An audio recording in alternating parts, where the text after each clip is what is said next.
I've heard a lot of talk about team and teamwork. How would you describe the relationship between the council and city manager? Where do the levels of authority start and stop? And are those levels being properly observed? Kevin, can you start?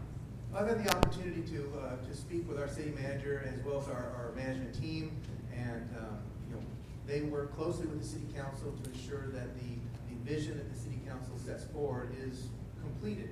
And I see a lot of teamwork going on there. I think that they have the best interest of the city in mind, and I think that they're going to work with the city council that's elected to continually move forward. And I think that we need to work with them to ensure that these goals are met and that what they would like to see done is also under consideration. So thank you very much. As I said in my opening statement, you're choosing a neighbor of yours to be on the city council. We are your representatives to ensure that the oversight and the management of the city is being done properly.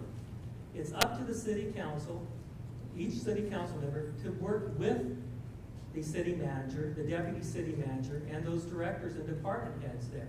We need to be knowing what they're doing and how they're doing it, and not just wait until they give it to us at the last moment and say, this needs to be approved by next week. It's very hard to get anything done at that point.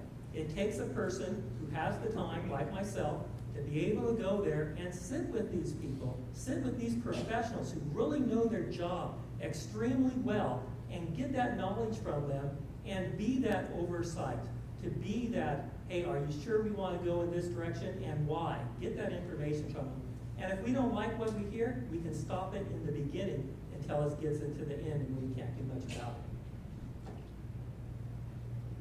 We are a general law city, which means we are dictated by governing through Sacramento. There are times we've looked at being a charter city, which has some advantages, but at this time it's been put on the back burner.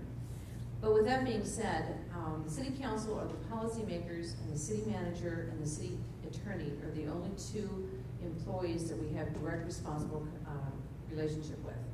The rest of them are all under the purview of the city manager. Now, that being said, our city manager has got a wonderful leadership style in that he is not intimidated if we talk to our directors.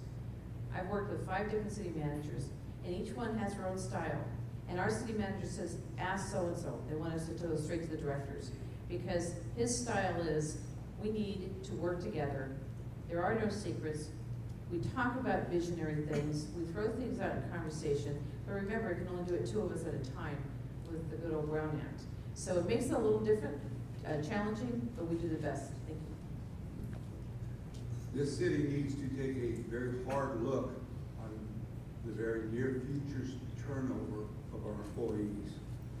We, the hopefuls of the city council, are going to be the leaders. That's our job.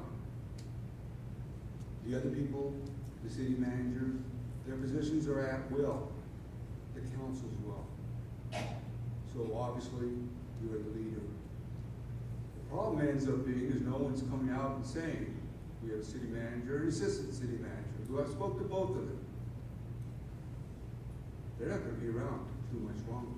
They have a pending retirement. What are we going to do? How much of our police department are we going to lose when they get the benefits and hang on to the PERS contract? I've been told by the association up to 1/3 of the upper management. Same with the fire department. And same with the city employees union. When we're elected, and there have been issues in the past with council members, the city council is strictly the policy makers. The people that run the day-to-day operations, a city manager and all the department heads. So part of that is us as a council trusting whoever is the current city manager, but it's almost more important that the employees and the department heads trust the city manager. We could not have survived going through the global financial crisis that we went through without a stable, well-thought-out management process. And some of the decisions we had to make and the city manager had to make were not good, and we had to let employees go. But if you look at Corona's financial situation compared to most every other city in California, we've had a balanced budget every year.